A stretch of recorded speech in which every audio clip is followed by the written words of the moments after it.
Oi, oi, eu sou a Aline Valek e você está ouvindo Bobagens Imperdíveis. Hoje nós vamos nos deslocar, vamos nos mover numa viagem por um outro idioma, uma outra cultura. Então, bem-vindo a bordo, pode sentar aqui na janelinha, não paga nada para vir, mas se você aprecia as histórias que eu conto aqui, você pode colaborar com o valor da passagem, se tornando um apoiador. É só ir lá no apoia-se/Aline Valek, apoia.se/Aline Valek. Esse é um podcast completamente financiado pelos ouvintes que ainda tem acesso a vários extras do Valek Verso. Vamos então para a nossa viagem, que hoje a gente tem uma convidada especial. U2, Richtung Feldmoching.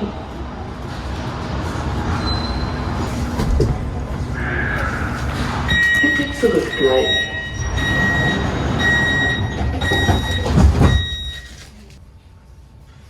Ich verstehe nur Bahnhof. Essa foi a primeira expressão que eu aprendi em alemão, foi um amigo suíço que me ensinou, que significa, literalmente significa eu entendo só estação de trem. Ich verstehe nur Bahnhof.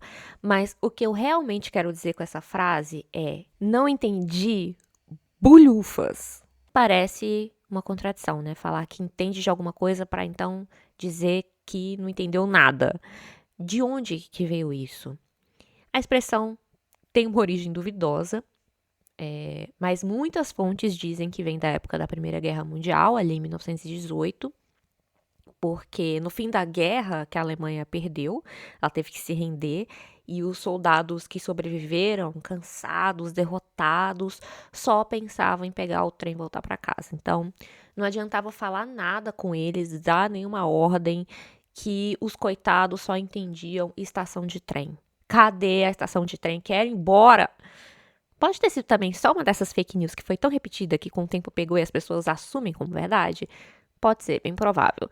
Mas como a expressão foi usada em romances escritos ali por volta da década de 20 e de 30, dão indícios de que essa história bate, né? Que pelo menos a expressão surgiu mesmo depois da Primeira Guerra. O que importa é que é uma expressão muito útil, que eu tomei para mim, levei para minha vida, porque descreve boa parte da minha experiência de vir morar na Alemanha sem saber falar alemão. Ich verstehe nur Bahnhof.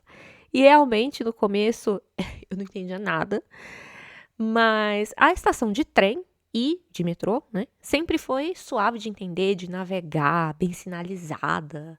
Eu nunca morei num lugar tão fácil de entender como chegar nos lugares, de me movimentar. Isso porque eu sempre me considerei uma pessoa desorientadérrima. Mas aqui eu entendo a estação de trem, de metrô, as linhas de ônibus. Olha, o sistema de transporte público daqui, esse sim é o verdadeiro gol da Alemanha. Claro que tem umas diferenças que foram um choque para mim.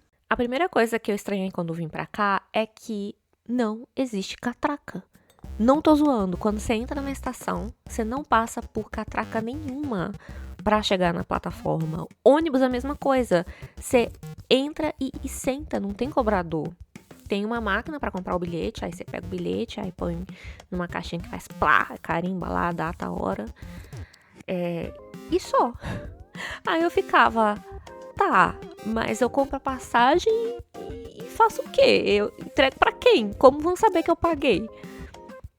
Isso significa que se não tem catraca, você pode passar sem pagar? Não significa, porque eventualmente circulam nos vagões os fiscais que vão pedir o seu bilhete para conferir de forma aleatória. Se você tiver sem passagem, tem que pagar uma multa bem salgada no ato. Nunca aconteceu comigo, mas eu já vi algumas pessoas sendo multadas, é bom evitar. Então, geralmente as pessoas pagam passagem, mesmo sem ter catraca ou cobrador. Olha que doideira! Eu acho que foi isso que eu mais estranhei. Um sistema que estava dizendo, com essa falta de catraca, que confia no cidadão. Confiar no cidadão, eu tô acostumada nem a falar isso, essas palavras juntas. Ou será que confia na capacidade de punir o cidadão que tá fazendo errado? Bem, essa é outra questão.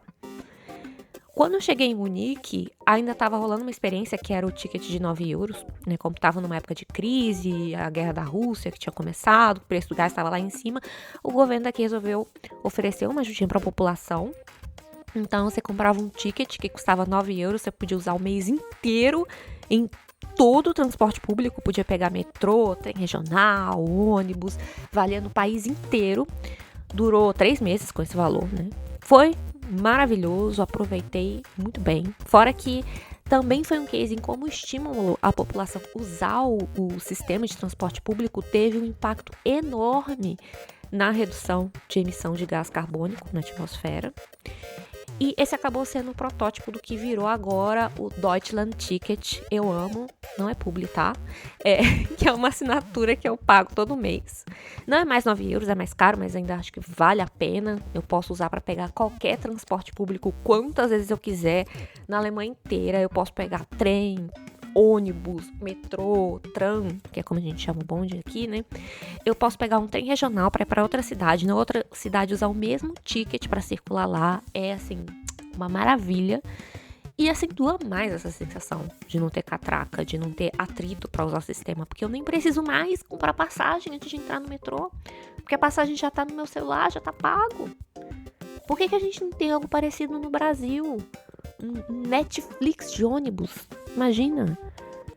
Tá, eu sei que não é tão fácil, não é só importar uma ideia que funciona num lugar e aplicar no Brasil. Não é assim. Cada sistema funciona de um jeito porque reflete um contexto, todo um contexto social, político, cultural, histórico. E a realidade do Brasil é bem diferente, né? Eu acho que isso não se aplica só à estação de trem ou a um sistema de transporte público, mas também ao próprio idioma. Eu tenho sentido isso nas minhas dificuldades e frustrações em aprender alemão, porque é como se eu tivesse que construir trilhos novos dentro da minha cabeça que passam muitas vezes por direções opostas aos caminhos que já estão gravados, já estão cravados na terra, no território da minha mente, com a língua portuguesa, com a cultura brasileira. Então, aprender um outro idioma é muito mais do que aprender palavras, vocabulário, estrutura gramatical. É reconfigurar o cérebro para acomodar ali uma outra lógica de pensamento. E essa é a parte complicada. Ai, tem dias que eu só entendo a estação de trem. Theresienstraße.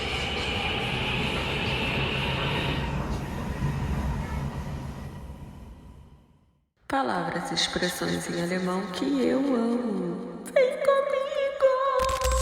Mas esses dias foi o Dia das Mães, né? E aí tem uma palavra que eu acho muito bonita, que não existe tradução. A gente achava que era só saudade, que não tinha tradução para as outras línguas, né? Mas esse, Geborgenheit, não tem. E ao pé da letra é algo como se fosse segurança, mas é muito mais que segurança. É aquele sentimento, assim, de plena aceitação, conforto, segurança, amor, proteção, proximidade, calor, paz, aquele quentinho no coração. Eu falaria quentinho no coração, porto seguro, tudo assim num pacote. Enfim, esse sentimentozinho, sabe? Você acabou de ouvir a voz da Camila Maltarolo, também conhecida como Navimoin no Instagram, onde ela faz esses vídeos compartilhando expressões em alemão curiosas que ela descobre e compartilha com a gente. Eu adoro aprender novas expressões com esses vídeos dela.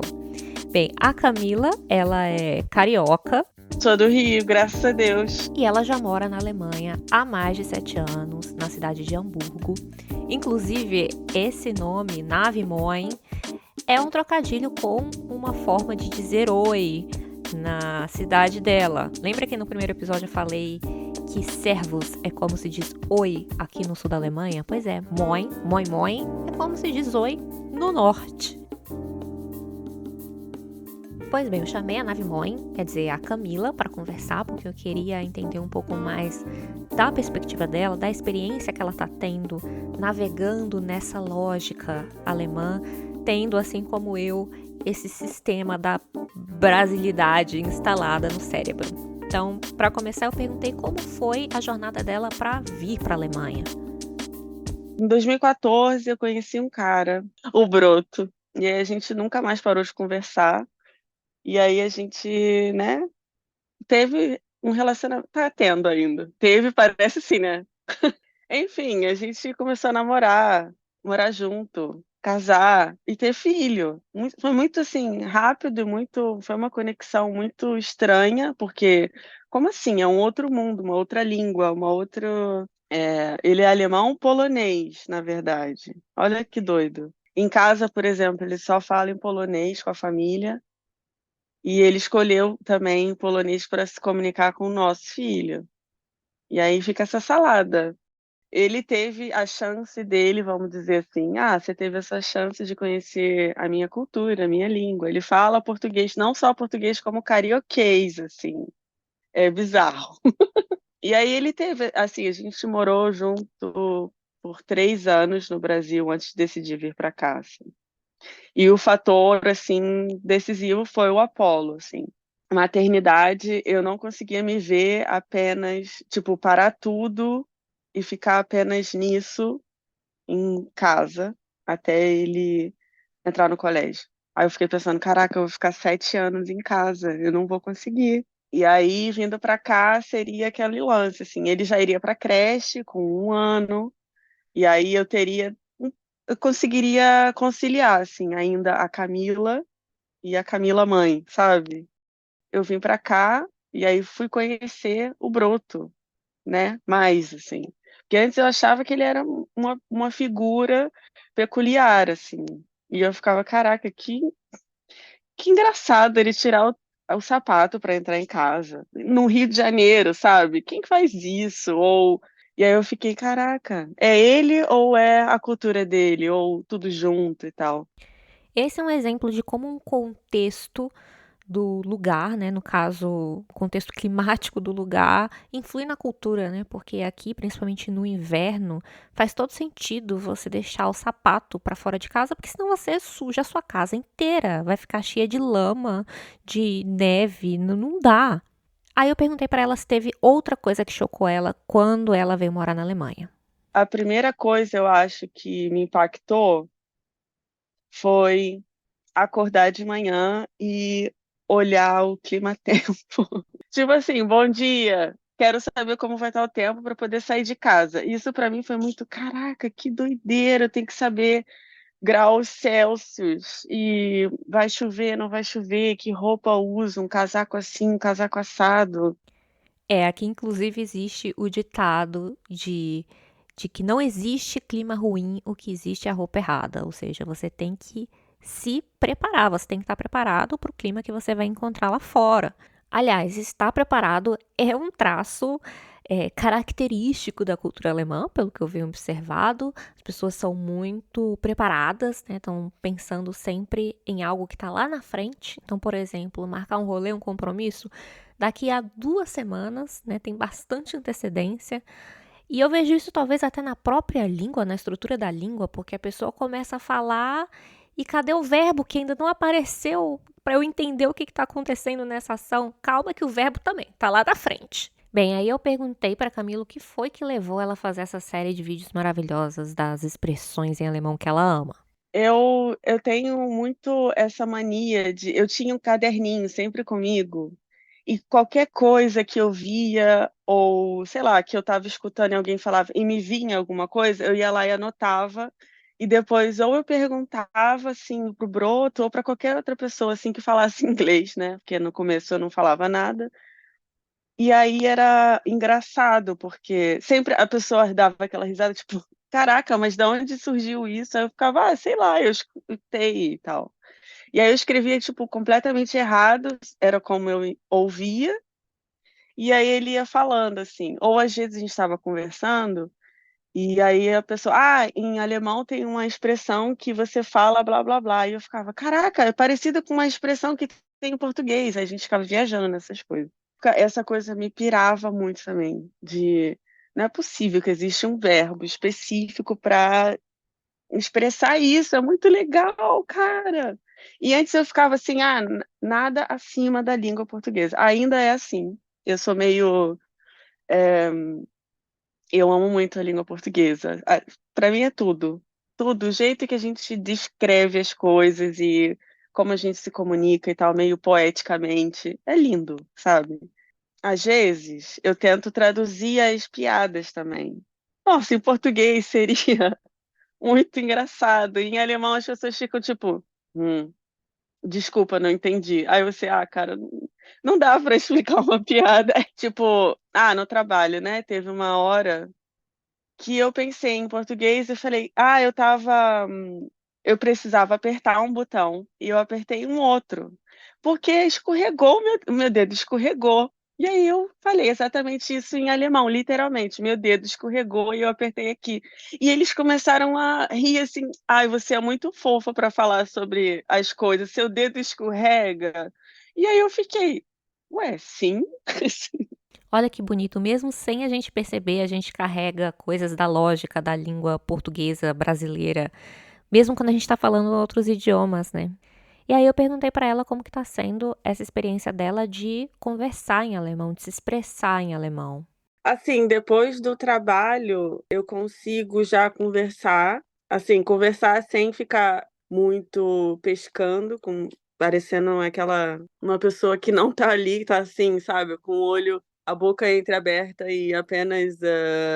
Mas quando é um grupo, sei lá, mais de 4 pessoas, e fica um conversando com o outro, eu fico. E aí você acompanha né? Conversa, acompanha tudo, mas a hora de falar, eu ainda perco o timing.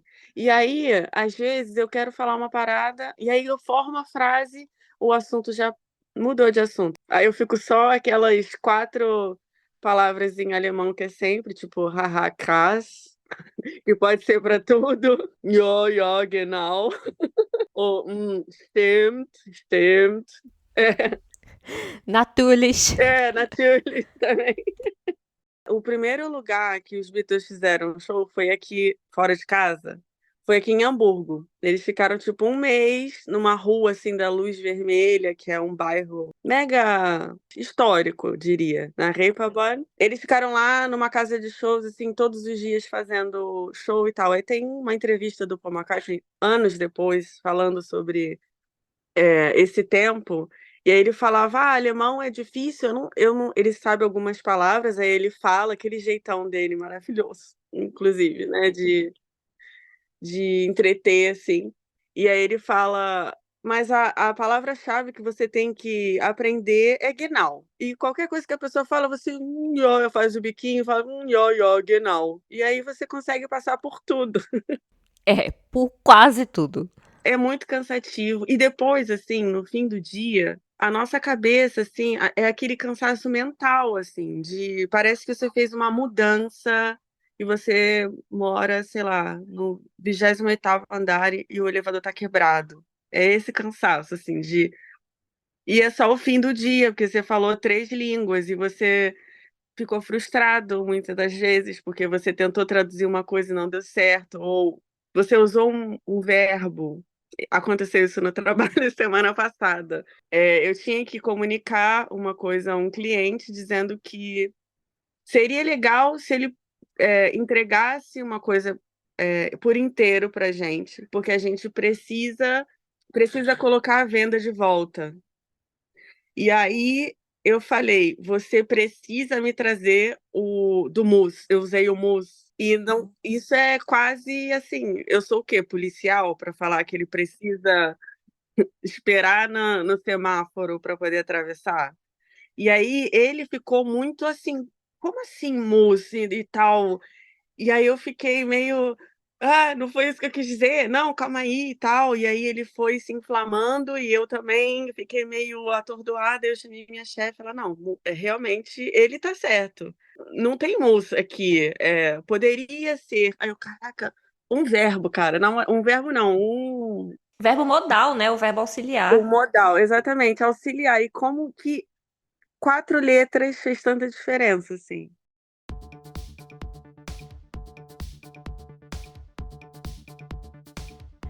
Um estudo publicado pela Universidade de Cambridge em 2024 investigou como a experiência emocional e a linguagem se relacionam. O estudo investigou o vocabulário emocional de 60 jovens criados na Alemanha, mas que têm o espanhol como primeira língua.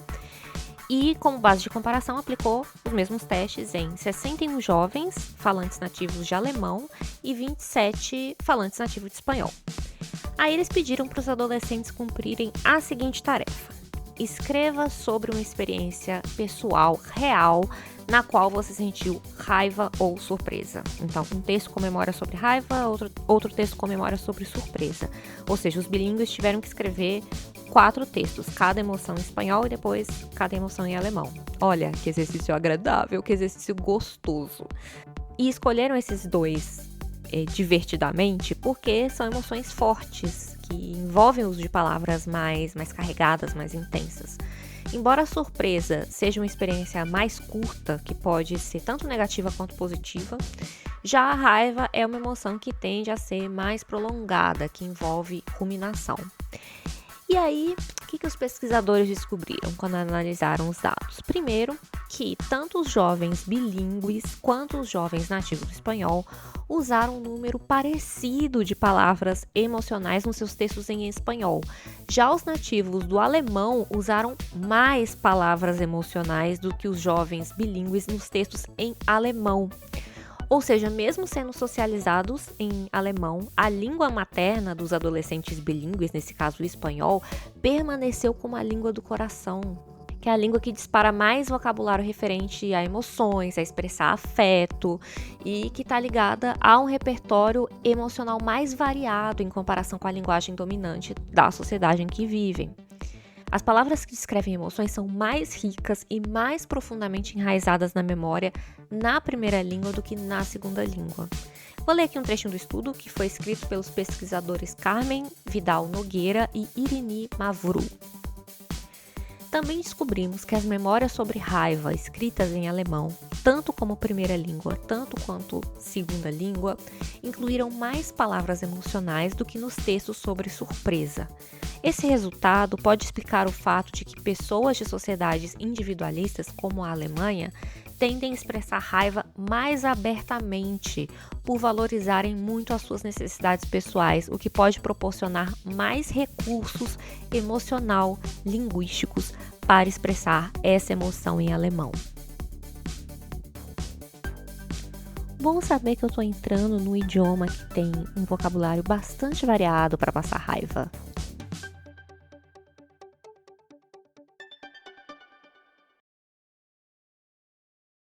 As palavras que a gente usa são parte de quem a gente é. Nós somos pura linguagem habitando um corpo.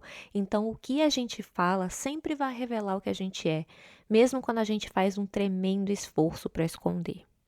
Eu falei isso lá na primeira temporada, lembra? No episódio Poder da Palavra, em que eu conto a história dos Pirahã, um povo indígena que vive no Amazonas e que só usa verbos no presente, e como que isso molda a forma que eles vivem, se relacionam. Esse episódio fala muito de como a linguagem molda o nosso pensamento, nossa forma de ver o mundo. E o que eu achei interessante nesse estudo com os adolescentes bilíngues, e até com a conversa com a Camila mesmo, de ela falando como ela usa a lógica do português dentro do alemão, me mostra que a linguagem, o repertório de palavras que a gente usa tem tudo a ver com as experiências que a gente tem, com as memórias que a gente cria. As nossas palavras refletem nossas experiências. E também o tipo de experiência que a gente tem influi muito nas palavras que a gente usa, no nosso jeito de falar. O que as palavras que nós usamos em português dizem da nossa cultura, das memórias afetivas que a gente tem? De quais emoções nós temos, ou não, repertório para poder expressar? Bem, para encerrar o episódio de hoje, eu vou trazer uma citação da própria Camila Nave Moen, que deixou pra gente uma expressão em alemão perfeita. Eu acho que é uma expressão. Eu lembrei por causa, eu tava escutando uma música do Little Joy, olha só que doideira. E aí ela fala onde a sorte há de te levar, saiba, o caminho é o fim, mais que chegar. E tem o Der Weg ist das Ziel. É tipo assim, você vai chegar no seu destino, mas o caminho já é o destino. Então, bora aqui também no caminhar, ser feliz, porque você tá chegando lá, cara. Vamos então ter essa, sabe? Eu fiquei, nossa, vamos confiar no processo. É uma coisa que eu preciso muito, né? Um mantra. Você ainda não chegou lá, mas não precisa ser estressante até chegar lá. Também pode ser legal. Cada passinho já é um passinho na direção de onde você quer. Bem, é isso. Se você está aprendendo outra língua, seja ela qual for, lembre-se disso. Der Weg ist das Ziel. O caminho é o próprio objetivo final. Então aproveita a caminhada, você já está avançando, ainda que não pareça, você está dando passinho sim. Bora confiar no processo. Por hoje é só, mas você pode me escrever um e-mail quando você quiser, dizendo que achou dos episódios ou me contando a sua experiência também. Só mandar para escreva@alinevalek.com.br. Se tiver perguntas, pode mandar por lá também. E se você gostou desse episódio, compartilha, espalha a palavra e a gente se encontra no próximo episódio. Um beijo, tchau, tchau.